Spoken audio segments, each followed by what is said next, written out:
జర్మనీలో అన్నదాతలు రోడ్డెక్కారు. రాజధాని బెర్లిన్ను ట్రాక్టర్లతో ముట్టడించారు. వ్యవసాయ ఇంధన సబ్సిడీల్లో కోతను వ్యతిరేకిస్తూ రైతులు నిరసనలకు దిగుతున్నారు. దీంతో జర్మనీ వ్యాప్తంగా ట్రాఫిక్ స్తంభించింది. దేశ బడ్జెట్ ను పూరించుకునేందుకు జర్మన్ సర్కార్ రైతుల ఇంధన సబ్సిడీల్లో కోతకు సిద్ధమవడమే ఈ నిరసనలకు కారణంగా తెలుస్తోంది.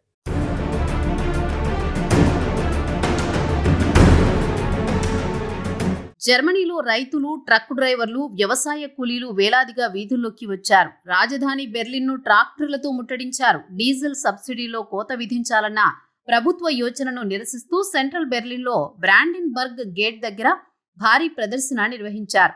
3,000కు పైగా ట్రాక్టర్లతో 10,000 మంది రైతులు ఈ నిరసనలో పాల్గొన్నారు. దీంతో బెర్లిన్లో ట్రాఫిక్ స్తంభించిపోయింది. రైతుల ఆందోళనల నేపథ్యంలో శాంతి భద్రతలను కాపాడేందుకు 1,300 పోలీసులను రంగంలోకి దింపారు.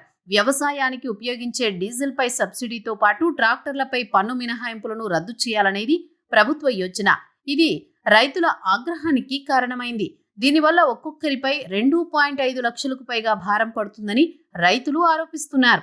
ఆ యోచనకు స్వస్తి చెప్పాలంటూ గత వారం రోజులుగా నిరసనలతో హోరెత్తిస్తున్నారు. హైవేలను ముట్టడిస్తున్నారు. దీంతో ఎక్కడికక్కడ ట్రాఫిక్ స్తంభించి సాధారణ పౌరులకు తీవ్ర ఇబ్బందులు కలుగుతున్నాయి. సబ్సిడీలు, పన్ను మినహాయింపులు ఇవ్వడం వల్లే రైతుల ఆదాయం గణనీయంగా పెరిగిందనేది ప్రభుత్వం వాదిస్తోంది. 2022-23లో వ్యవసాయ రంగం ద్వారా $1.26 లక్షల మేర ఆదాయం పెరిగిందని గణాంకాలు చెబుతున్నాయి.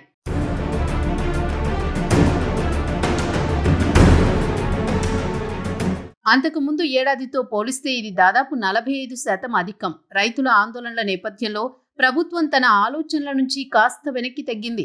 వ్యవసాయ వాహనాలపై పన్ను మినహాయింపులను కొనసాగిస్తామని ఈ నెల 4న ప్రకటించింది.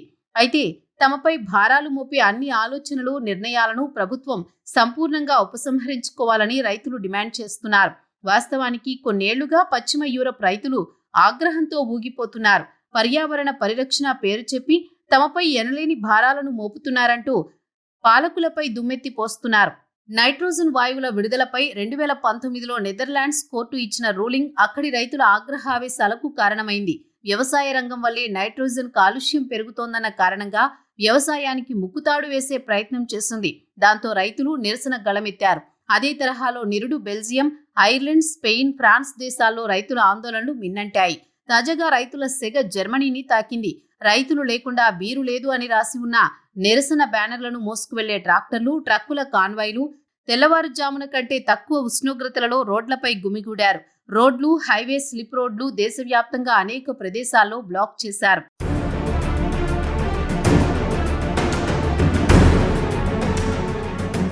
ఫ్రాన్స్ అనేక సరిహద్దు క్రాసింగ్లతో సహా ఉదయం రద్దీ సమయంలో ట్రాఫిక్ జామ్లు ఏర్పడినట్లు జర్మన్ పోలీసులు తెలిపారు.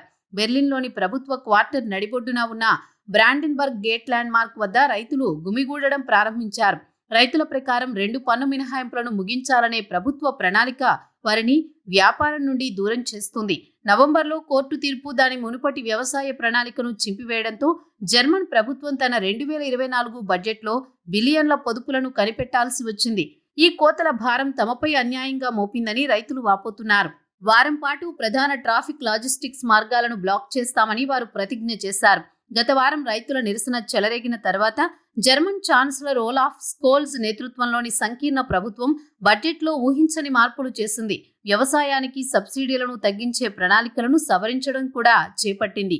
కొత్త సవరణల ప్రకారం వ్యవసాయ డీజిల్పై సబ్సిడీని ఏడాది 40%, 2025లో 30% తగ్గించి 2026తో పూర్తిగా తగ్గించనుంది. ప్రభుత్వం తదుపరి మార్పులను పరిగణలోకి తీసుకోవడం లేదని ప్రభుత్వ ప్రతినిధి తెలిపారు.